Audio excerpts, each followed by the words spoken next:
तो गाइज इस वीडियो में मैं एक्सप्लेन करने वाला हूँ वेडनेसडे एडम्स के सीजन 2 के एपिसोड 2 को। अगर आपने इस सीजन का पहला एपिसोड नहीं देखा है तो उसकी लिंक आपको डिस्क्रिप्शन में मिल जाएगी। तो दूसरे एपिसोड के स्टार्टिंग में ही हमें वेडनेसडे एडम्स को दिखाया जाता है, जो कि इनड के खतरनाक विजन देखने के बाद में एकदम से जागती है। इस टाइम वेडनेसडे के साइड में उसकी मॉम बैठी होती है और वो कहती है कि तुम्हारी तरह मेरी बहन को भी ऐसे ही विजन्स आते थे, लेकिन उसने मेरी बात नहीं मानी। अगर तुम्हारे ऐसे ही काले आंसू आते रहे तो तुम तुम्हारी एबिलिटी को खो दोगी। इसके अगले सीन में वेडनेसडे एडम्स गैब्लिन से मिलने के लिए उसके घर पर जाती है, लेकिन एक आंख वाले रेविन ने उसकी हालत भी खराब कर दी थी। ऐसा भयानक नजारा देखकर वेडनेसडे भी चौंक जाती है। अब ये यहाँ पर गैब्लिन की बॉडी को टच करके उसके विजन से देखने की कोशिश करती है, लेकिन वो कुछ भी नहीं देख पाती। एंड तभी यहाँ पर पुलिस आ जाती है और वेडनेसडे को अरेस्ट कर लेती है। तब वेडनेसडे के डैड पुलिस स्टेशन जाते हैं और वहाँ से वेडनेसडे को निकाल कर लेकर आते हैं। इसी बीच हम देख पाते हैं पक्सली को, जो कि उस मैकेनिकल हार्ट बॉय को अपने साथ में लेकर आ चुका है और उसको यूजीन के हाउस में बंदी बनाकर रखा हुआ है। और ये यूजीन से ये भी कहता है कि हम इसको पेट बनाकर रखेंगे। अब ये जैसे ही इसे कुछ खाने के लिए देते हैं तो ये उसे खाकर इनके ऊपर ही वॉमिट कर देता है। इसी मोमेंट पर पक्सली कहता है कि अब से इसका नाम होगा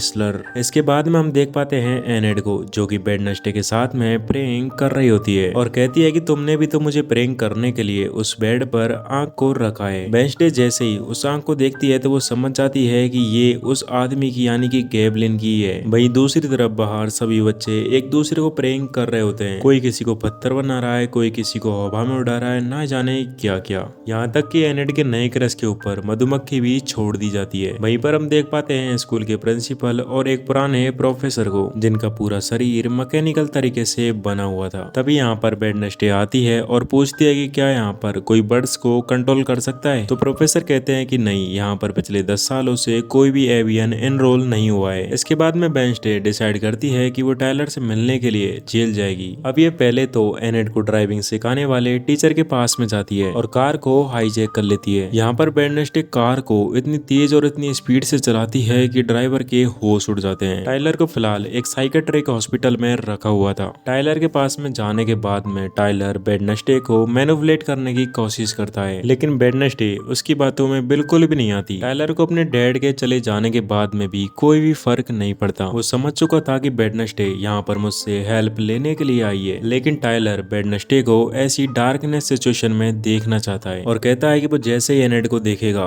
तो उसे तुरंत ही मार डालेगा। इधर हम देख पाते हैं यूजीन और पक्सली को, जिनका वो पेट भागने के बाद में ये दोनों काफी परेशान हो चुके थे। इधर प्रिंसिपल वेंगा को ऑर्डर देता है कि वो मोटेसिया से ज्यादा कलेक्शन इकट्ठा करवाए, नहीं उसके लिए बिल्कुल भी अच्छा नहीं होगा। वेडनेसडे जैसे अपने रूम में जाती है तो उसे एक कॉल आती है, जिसमें वो स्टॉकर कहता है कि गेम स्टार्ट हो चुका है और अगले 30 मिनट में तुम्हें तुम्हारी फ्रेंड एनेड को ढूंढ कर निकालना होगा, नहीं तो वो मारी जाएगी। यहीं पर वेडनेसडे को एक नोट मिलता है, जिसे वो पियानो से प्ले करके एक सीक्रेट डोर को ओपन करती है। इस डोर को ओपन करने के बाद में एनेड और ब्रूनो मिल जाते हैं, जो कि एक दूसरे के साथ में रोमांस कर रहे होते हैं। उनके सिर के ऊपर एक ब्लेड ट्रैप होता है, जो कि धीरे धीरे नीचे की ओर आ रहा होता है। तभी वेडनेसडे को एक नोट मिलता है और उसमें एक किताब का जिक्र हुआ था। तो वेडनेसडे उस किताब का नाम लिख देती है और तुरंत ही ट्रैप भी रुक जाता है, जिसकी वजह से अब एनेड और ब्रूनो दोनों बच चुके थे। एंड तभी वेडनेसडे के सामने आती है उसकी सुपर फैन स्टॉकर, यानी कि स्टार्टिंग में जो लड़की मिली थी। इस लड़की का नाम होता है एग्नेस और ये लड़की वेडनेसडे की नजरों में अच्छा बनना चाहती थी।